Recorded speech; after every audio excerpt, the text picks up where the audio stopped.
Amethyst is one of those stones that feels like it's always been here.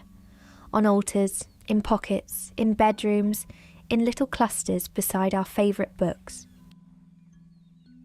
In the last video, we followed how it's born in the earth, ancient bubbles in rock, slow crystal forests, iron turning quartz violet.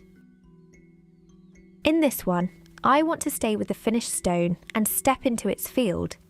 How amethyst shows up in your energy, your mind, your sleep, and your spiritual practice. Amethyst is most often linked with the crown chakra, and very often with the third eye as well. Its energy is described as upward and inward at the same time, drawing awareness up toward a wider spiritual view, while also dropping you into a calmer, clearer state inside your own mind. If you're sensitive to energy, you might notice amethyst as a soft, cooling presence. Where some stones feel buzzy or fiery, amethyst tends to come through as a gentle pressure at the top of the head, a clearing in the mind, or a sense that your thoughts are spreading out instead of piling up. It doesn't shut your mind off.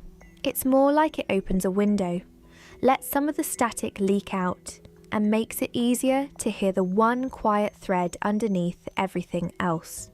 People reach for amethyst when they want spiritual connection without overwhelm. Meditation, prayer, journaling, or those nights when your brain won't stop spinning, but you still want to feel held by something larger than yourself. Because of that crown and third eye connection, amethyst is also treated as a stone of intuition, but it has a very particular flavour.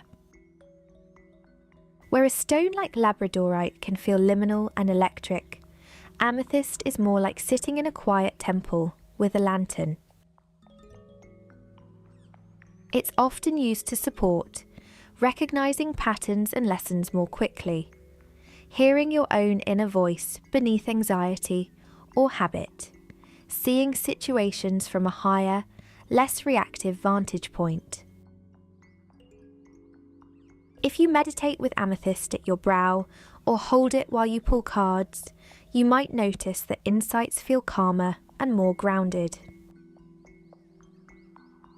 Instead of loud psychic fireworks, it's more common to get steady nudges, a phrase that repeats, an image that returns, or a sense of knowing that settles into your body. You can invite this by asking simple questions while you hold the stone, like, "What am I not seeing clearly?" Or, "What would this look like from my higher self's point of view?" Then letting the answers unfold over the next few hours or days, instead of demanding an instant message. One of amethyst's most beloved roles is as a nervous system ally. It's frequently used for stress relief, emotional cooling, and gentle support when you're overwhelmed. Many people keep a small piece in their pocket or bra on anxious days, or place a cluster where they do their work. The way I'd describe it is, amethyst doesn't erase emotions, it softens the edges. It makes it a little easier to pause, breathe, and respond instead of react. If you're someone who tends to absorb other people's moods, amethyst can act like a buffer. It doesn't build a hard wall, but it does help you keep more of your own centre while you're around intense energy. Paired with your own boundaries and self-care, it's a steady, violet reminder that you're allowed to come back to yourself.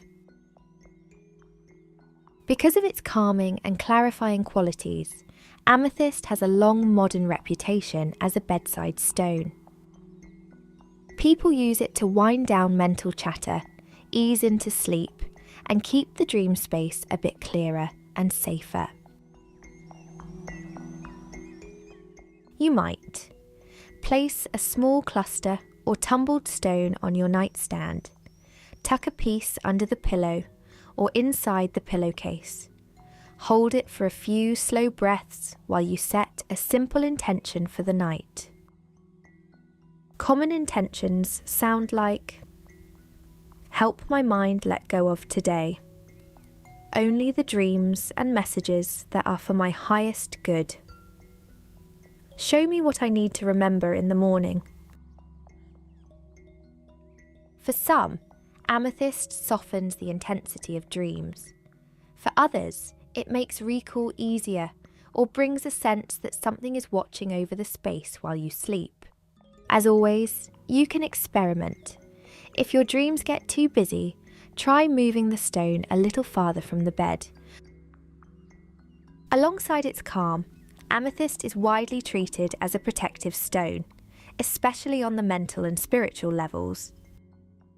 You'll often see it described as creating a bubble or field of light around the aura, filtering out some of the harsher, more chaotic energies in your environment. This doesn't mean you'll never feel anything heavy again, but it can change how deeply that energy sinks in. If you're doing intuitive work, readings or energy healing, keeping amethyst on your body or near your tools can help you stay clearer and less entangled in other people's stuff. A simple visualization you can pair with it. Hold your amethyst at your heart or just above your head. Imagine a soft violet light expanding around you. Not a hard shell, but a luminous buffer. Ask that only what is truly for you and your growth be allowed through that field. Paired with practical boundaries, this kind of ritual can turn amethyst into a small, steady guard at the edge of your energy. You don't need a complicated ritual to let amethyst into your life. Small, consistent gestures are often the most powerful. However you choose to work with it, amethyst tends to respond best to gentle regularity, returning to it over and over as a partner in staying clear, grounded and connected. So, that's the energetic side of the amethyst court. A stone for crown and calm, for clearer insight, for softer edges and steadier protection. But when you let its earth story, its felt presence, and its legends all speak at once, the relationship gets much richer. Underneath all of that is the geology we explored in the first video: quartz, iron, time, and quiet radiation. And above it is a layer of myth and story we'll move into next.